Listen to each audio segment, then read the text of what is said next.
What's up, everybody? It is the Best Bot Kid Smooth, and I am back with another video. And I just want to share this article with you guys. I wrote this thing on weaponwheelnetwork.com. If you have not visited the website, please do so. It's in the description below. Weaponwheelnetwork.com is the official website for the Weapon Wheel podcast and all of our other content.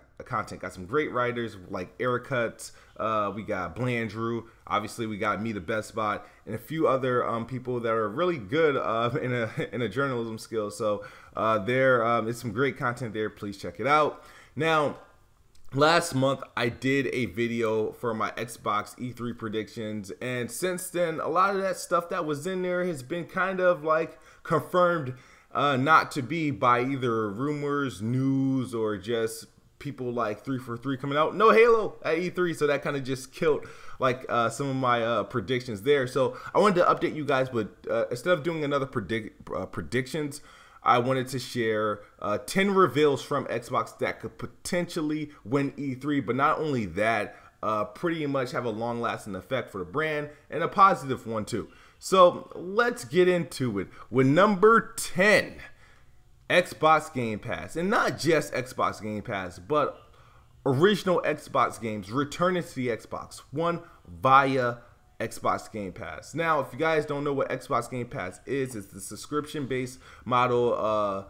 You pay $10 a month. You have access to a ton of Xbox One games and Xbox 360 games. You don't stream them. You download them and you play them, and you have access to this license until you either stop paying for the monthly subscription, and then if the game is about to be rotated out of the subscription, you have the option to buy these games at a discounted price if you still have interest in them. Okay, but Phil Spencer talked about launching like episodic games in there, or launching new series in there that will be exclusive to the service itself.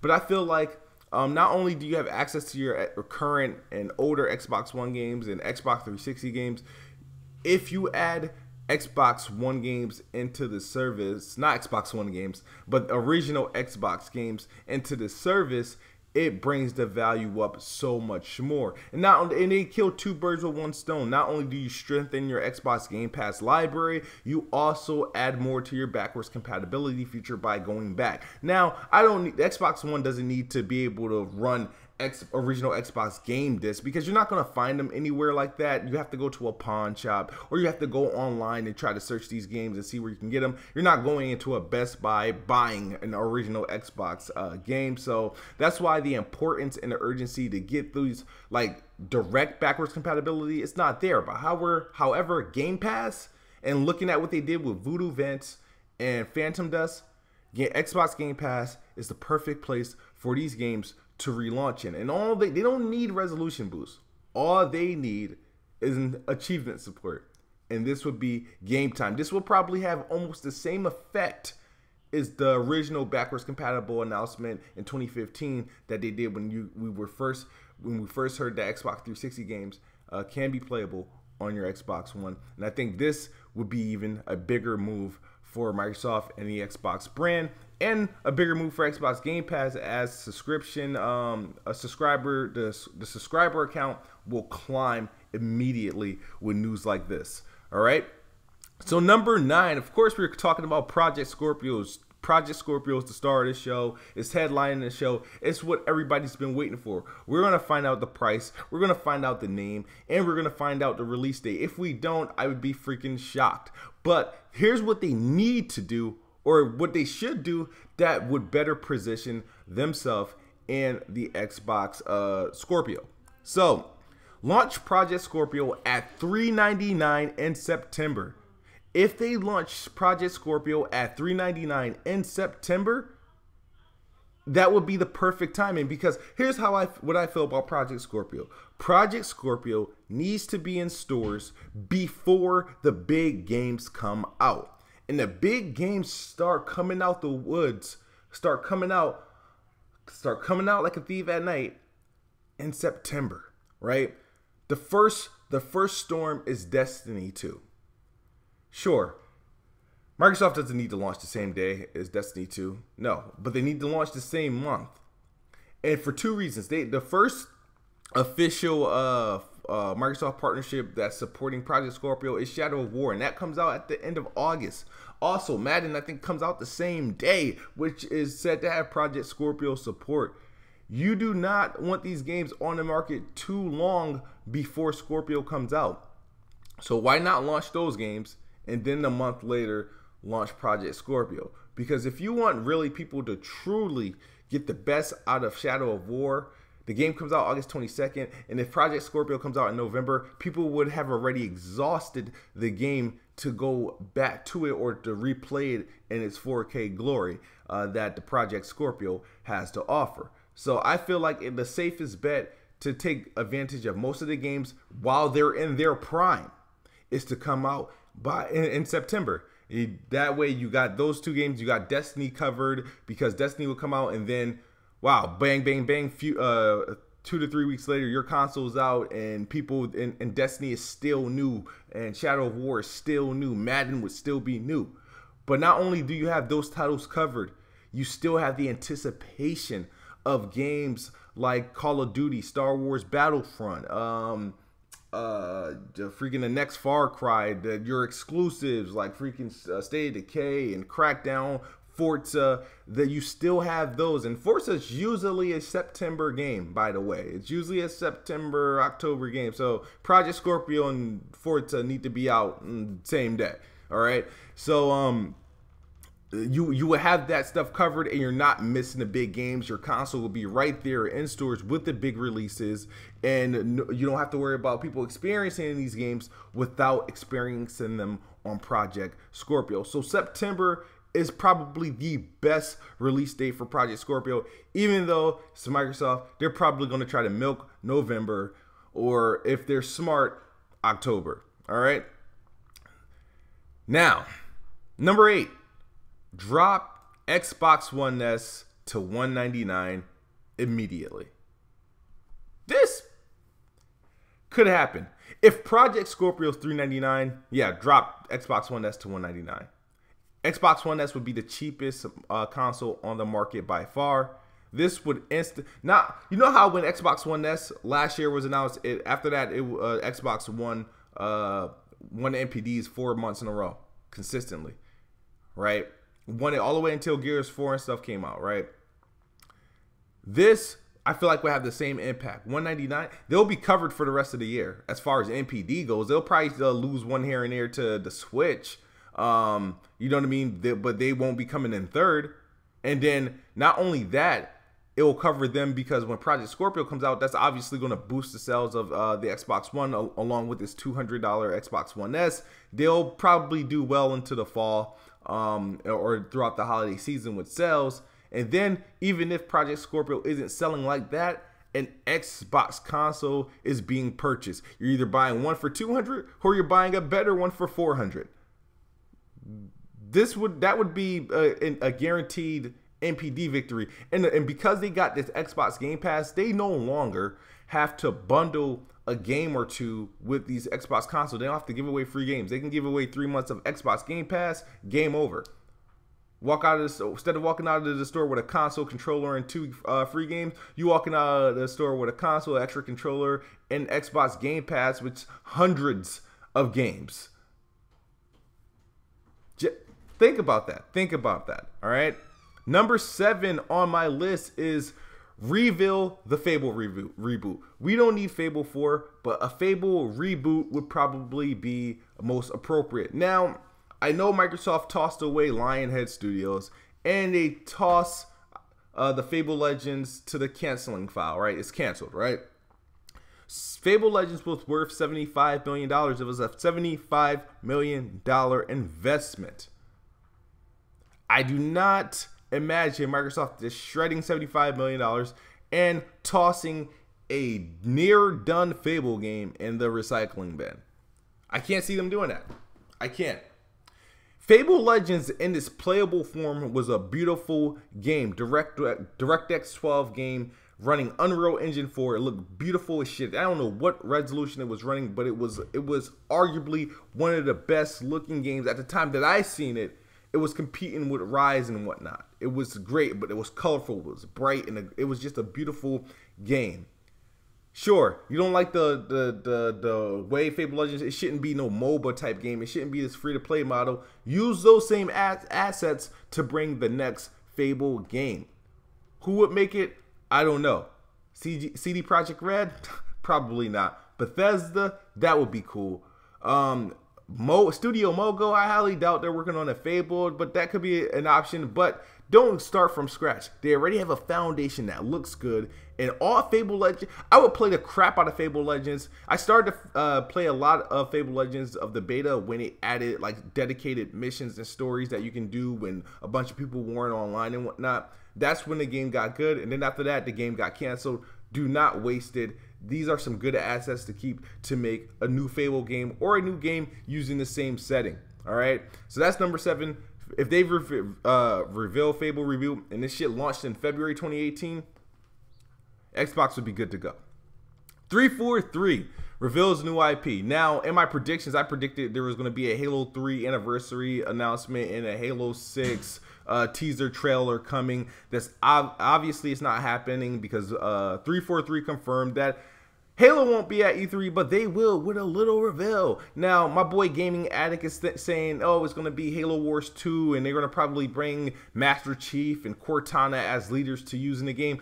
I don't feel that's E3 worthy. They can do that shit on Twitter or on Xbox.com or Xbox YouTube. They don't need to do that at E3. I would be very, very, very disappointed if I seen Halo Wars 2 downloadable content or update at E3 on Microsoft press conference. 343, what they can do is reveal a new IP. Now, I feel like 343 has made some of the best Halo games.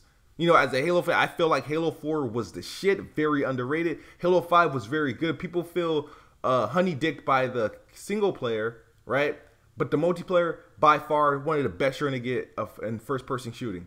You got Overwatch, which is popular, but Halo 5 is definitely one of the best multiplayer first-person shooter games that you're going to get this generation. Mark my words. But it won't get the proper credit it deserves because people are stupid, all right? So let's talk about 343 revealing a new IP. Now, they tried to introduce a new Spartan in Halo 5 Guardians, giving you a black man named Spartan Locke, and people didn't react well, and I seen that coming.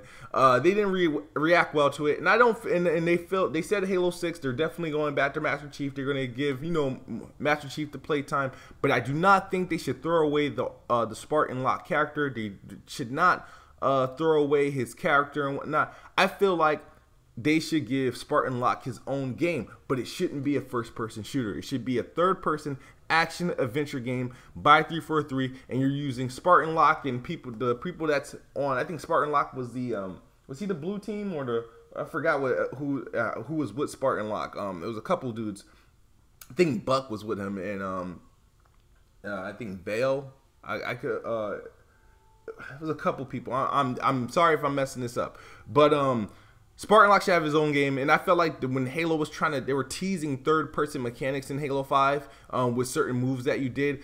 Completely third-person in the Halo universe with Spartan Locke would be a great way to introduce a new IP. Just like I feel like Arbiter deserved his own game, but as an RPG. But I'll get to that in some other video, all right? So that could be something that could turn heads, that could gain some claps, and to gain anticipation because we will be confirmed that, wow, 343 is doing another game that isn't, technically it's Halo, but it's new, you know? All right, number 5, what Microsoft can do, they can save IO Interactive and give us a Perfect Dark reboot. Now, saving IO Interactive, what Microsoft can do with some sort of, either by buying them out or forming some sort of partnership, they can get, timed exclusive to Hitman Season 2 with that purchase. And they can also have this studio work on Perfect Dark Reboot, not as a first-person shooter as the series once was, but as a third-person action-adventure game that can compete with games like Tomb Raider and the Nathan Drake's Uncharted series. And I feel like Perfect Dark is set in a perfect world to be a third-person action game. She has just the right amount of stealth mechanics, and I feel like it doesn't need to be a complete stealth game. It'd be easy on a stealth, right? But it needs to have that third-person adventure, that open world feel. The gadgets that she uses is just freaking amazing. And Joanna Dark is a sexy individual. She would be the lead female character that the Xbox brand is missing right now. So Joanna Dark can be that. She can be right there next to Chief and Phoenix, and you got Joanna Dark. That would be awesome. So you got IO Interactive that was dropped like a bad conversation by Square Enix. Microsoft can pick them up, get them Hitman rights, and get them to work on Perfect Dark. That would be something we all would love, man. That would be the perfect ending to a show. Number 4 on my list is digital trade-ins and game gifting. Now, some of the things now, Xbox has already got digital refunds on deck. That's already in full motion. However, I feel that being that Microsoft has been promoting this digital stuff, this digital movement, and I feel that it's been great. All my games are pretty much digital on Xbox, but there's a lot of games in my library that I will never touch again or don't bother to touch that I wish I can just hit a button and gift it to my friend. Or I can just trade it back in and get like some Xbox currency and buy another Xbox game. If Microsoft announced anything like this to pretty much have this whole like digital utopia of just like, okay, you got your games here, you can give this game to your friend, or you can trade in this game, we'll give you 10 Xbox currency and you can use that to buy another game or some DLC. That would be awesome. And I feel like this probably would be the biggest news out of the show if they went on and did something like this. Battletoads reboot would be good. I feel like Microsoft is also, since we're probably not going to get a Rise in the Rome 2, Xbox brand is missing that, you know, that God of War, that near the Darksiders, its own version of that. And I feel like Battletoads can be that. Battletoads in 2017, it was, even though the original Battletoads was like this stage by stage, boss fight by boss fight arcade game, Battletoads remade in 2017, it will fit perfectly in like with the God of War type game style play and the Darksiders game, but just in like a Battletoads universe. The graphics would be prettier, brighter, and there's a lot of humor into it. Boss battles being badass. I can see this happening. We got a glimpse of what some of the Battletoads characters will look like on the Xbox One, and they look pretty freaking amazing. Check out Killer Instinct Season 3 and play as Rash. You know what I mean? Looks kind of dope. All right, I've been begging for a Telltale Halo game, and I feel like I don't know if any of you guys was familiar with the Halo movie, Halo Forward into Dawn, where they got Chief as a kid and whatnot, and showing him going through that boot camp, and he was a badass dude. A Telltale remake of that? Game over. Look, watch the movie Halo Forward into Dawn, or Forward into Dawn. I watched that on the Xbox, I think right around Halo 5 Guardians came out.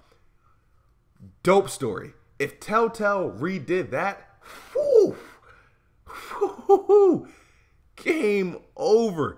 Game fucking over. And last but not least, Microsoft owns Minecraft, and Minecraft is everywhere. It's a multi-plat. It's probably the biggest name on for Microsoft and related to games and services. I think Minecraft has actually grown past Halo as far as in popularity.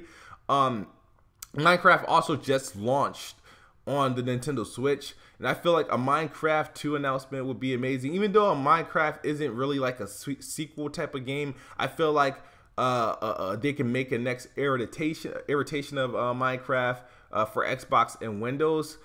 Even though they would make much more money if they keep it on all platforms, I feel like Minecraft 2 would cross-play between all platforms. I mean, you go online and you could play with those who are playing on Switch. You could play with those who are playing on PlayStation. You could play with those who are playing on Xbox and PC. And it'd be this big, large Minecraft world of everybody making cities and freaking weapons and all sorts of shit and participate in modes. It'd just be like a shared world environment across all platforms. If that was to happen, that would be big. And it wouldn't matter if it's an exclusive or not if you're offering a feature like that. However, if people like Nintendo, Sony, and whatnot didn't want to participate in that, you could keep it to Xbox and PC. Game over. Minecraft is going to sell like gangbusters. Matter of fact, Minecraft has not left the top 20 NPD since its release. So there you go. These are my 10 reveals that Xbox can do this June at E3. Let me know what you think. Do you agree? Do you disagree? Am I dreaming too fucking much? Could any of these actually happen? Can we expect at least one of 10 of these things to happen? Let me know in the comment section below. And I appreciate a like, a dislike, or a comment. As long as we got engagement, we're good to go. Thank you guys for the 5,000 subscribers. We out of here. Thank you. And check out weapon1network.com to read the full article for yourself and see where I'm coming from. Peace. Oh, before I go, Xbox is the best box, and I am the best bot. Good night or good morning if you're on the other side of the globe, like me. Peace.